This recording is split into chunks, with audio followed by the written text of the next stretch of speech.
Se tem algo que fãs de filmes de ação sabem hoje em dia é que John Wick é uma das melhores franquias cinematográficas desse gênero atualmente. Já temos 3 capítulos e o 4º tá chegando aí no ano que vem. Aliás, não é só o público, muita gente da crítica de cinema também concorda que esses longas estrelados pelo Keanu Reeves são bem acima da média. E sempre que eu vejo essa merecida aclamação por John Wick, eu sempre penso que bom pros dublês. Sim, os dublês. Porque esses profissionais têm protagonizado um movimento fascinante em Hollywood nos últimos anos. Alguns deles começaram a ir para trás das câmeras para dirigir os filmes. E é daí que vieram obras que se destacaram muito no gênero de ação, como o próprio John Wick. É um fenômeno que tem feito a indústria olhar para os dublês com outros olhos ultimamente. E que bom, porque os dublês merecem ter a vingança deles.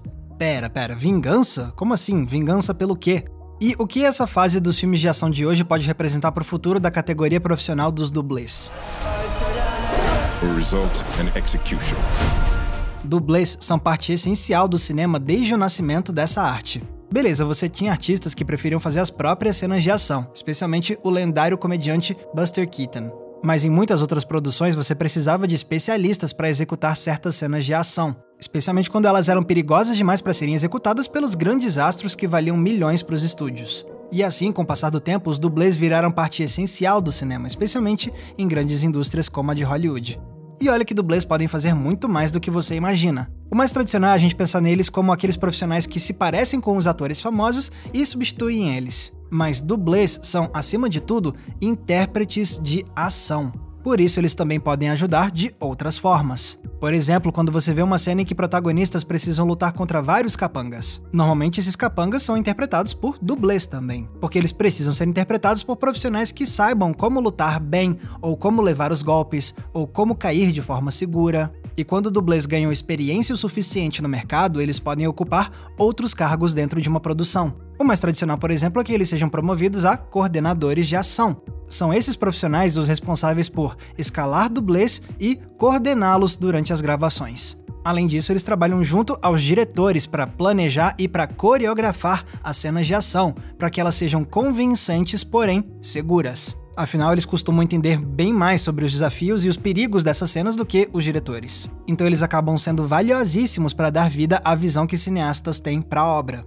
Mas, ainda que o trabalho desses profissionais seja fundamental, os dublês precisam se acostumar com a ideia de que eles não são o centro das atenções. A essência do trabalho deles é não ser notado. E beleza, isso não é o fim do mundo. Centenas de outros profissionais do cinema também são essenciais e não aparecem nas câmeras, desde a galera da fotografia aos diretores de arte. Mas o que acontece quando você sequer deixa o trabalho dos dublês ser visto direito? Foi isso que começou a acontecer lá nos anos 2000, quando virou moda em Hollywood o uso de uma estética que se tornou detestada por muitos intérpretes de ação. Eu tô falando da estética da câmera tremida. Se você quiser entender em mais detalhes esse assunto, eu recomendo que você veja depois um vídeo que eu fiz sobre isso anos atrás e que, inclusive, é até hoje o meu conteúdo mais visto aqui no YouTube. O link desse vídeo tá aqui na descrição. Mas o essencial que você precisa saber é que a estética de câmera tremida é aquela em que se filma com planos super fechados, com a câmera sacudindo e usando dezenas de cortes. A desculpa é que isso supostamente traz um senso de energia e de desorientação, deixando a cena mais dinâmica. E por mais que certos filmes realmente usassem isso como uma escolha artística consciente, a verdade é que a maioria das outras produções adotaram a câmera tremida por conveniência. Afinal, essas técnicas escondem como a ação é filmada. Tudo é tão rápido e bagunçado que você mal vê os movimentos direito. O que significa que não é necessário ter um profissional passando dias coreografando a luta, ou fazer os atores passarem horas ensaiando os movimentos. Significa, inclusive, que os atores principais nem precisam saber lutar muito bem para começo de conversa. Porque dá para disfarçar tudo na edição, usando uns cortes rápidos para compensar a falta de habilidade marcial e de direção, e aí enganar a gente de que tem muito dinamismo ali. E é óbvio que nada disso caiu nas graças dos dublês e dos profissionais de ação em geral.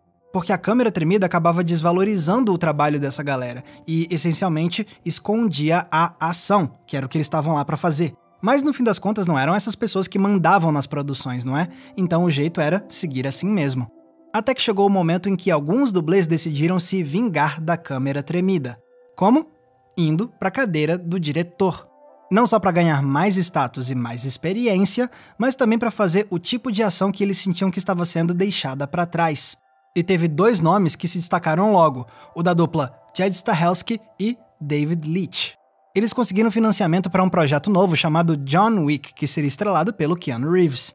E se alguém tinha dúvidas de que esses dublês seriam capazes de dirigir bem, essas dúvidas desapareceram quando foi apresentado o resultado final. Era tudo que a câmera tremida não era. Uma câmera mais estável, mas ainda assim dinâmica, lutas com planos bem mais longos que deixavam a gente ver os golpes direito, enquadramentos mais abertos para valorizar a performance dos lutadores e para nos dar um senso mais claro de geografia, e ainda por cima dava para ver claramente que era o Keanu Reeves mesmo que estava executando a maioria dos movimentos. Junte isso tudo a uma história simples, mas que funcionava bem, e você tinha em mãos um sucesso em potencial. Pois bem, a aposta deu certo. John Wick virou uma franquia de enorme sucesso, o que catapultou os nomes do Stahelski e do Leitch na indústria e fez eles se tornarem 2 dos diretores mais cobiçados de ação. O Stahelski continuou para dirigir todas as continuações de John Wick, e o Leitch foi dirigir Atômica, Deadpool 2, Hobbs & Shaw e o recente Trem Bala. E é claro que com cada um desses títulos, os 2 cineastas traziam aquele estilo de ação mais claro e bem encenado. E me parece que isso repercutiu no restante da indústria nos últimos anos, porque felizmente a câmera tremida foi saindo de moda. Claro, ela ainda está presente em alguns filmes, mas boa parte dos blockbusters de ação dos últimos anos tem tentado trazer cenas que nos deixem apreciar melhor o trabalho dos dublês, dos coreógrafos e dos coordenadores de ação. Parece que a vingança dos dublês foi bem sucedida. Tudo isso é muito empolgante, com certeza. Mas eu também sinto que uma galera exagera um pouco quando fala sobre esse assunto, com algumas matérias até mesmo dizendo que esse movimento dos dublês para trás das câmeras é uma revolução. Só que vamos com calma. Em primeiro lugar, porque esses casos ainda são meio raros de se ver. Não é como se agora tivesse vários dublês comandando grandes filmes de ação.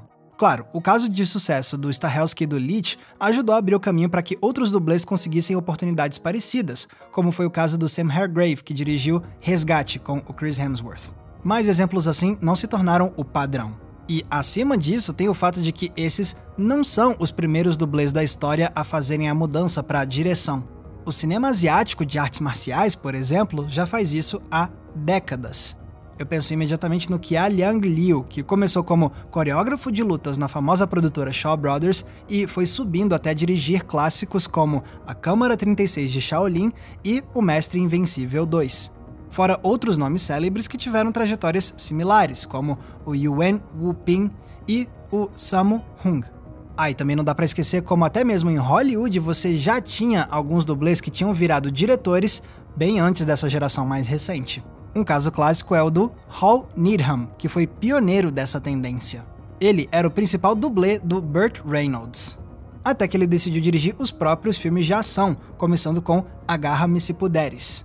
E nos anos 2000, o dublê Rick Roman Vogue, que trabalhou em dezenas de produções de ação, acabou virando também diretor, comandando produções como O Acordo e Invasão ao Serviço Secreto.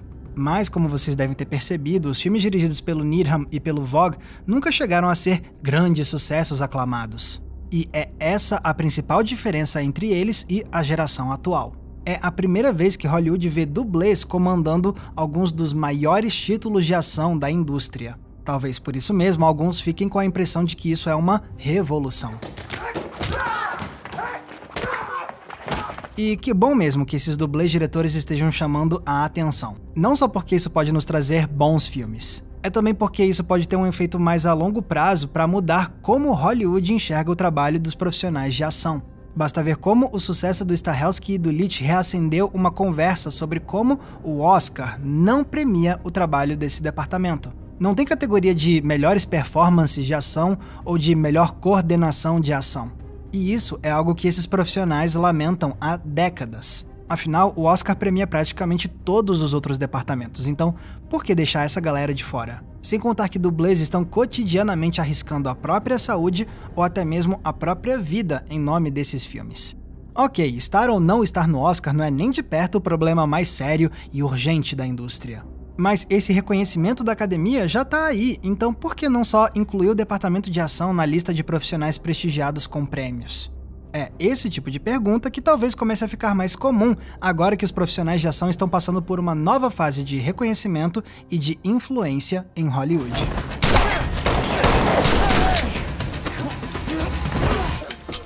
Então eu só sei que tem me dado bastante gosto acompanhar a vingança dos dublês ao longo dos últimos anos. Porque essa movimentação trouxe um pouco mais de apreciação a profissionais e artistas que são frequentemente esquecidos por muita gente.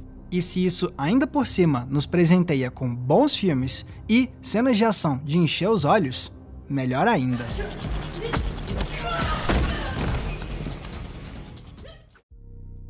Galera, muito obrigado por terem conferido o episódio de hoje. E se vocês querem ajudar a gente a manter o Entre Planos no ar, vocês têm algumas opções. A primeira delas é o botão de Valeu Demais que está aqui embaixo. Ele é tipo uma gorjeta. Você escolhe um valor e deixa um comentário que fica fixado com uma cor diferente. Mas se quiser ajudar com um valor mensal, você pode entrar na nossa campanha do Apoia-se. Até porque eu produzo conteúdos exclusivos para esse pessoal. Tem recomendação de filme toda semana, tem grupo fechado, tem live exclusiva e tem também o nosso Cineclube Entre Planos para a gente debater um filme por mês via videoconferência. Os detalhes da campanha estão no link aqui embaixo na descrição do vídeo.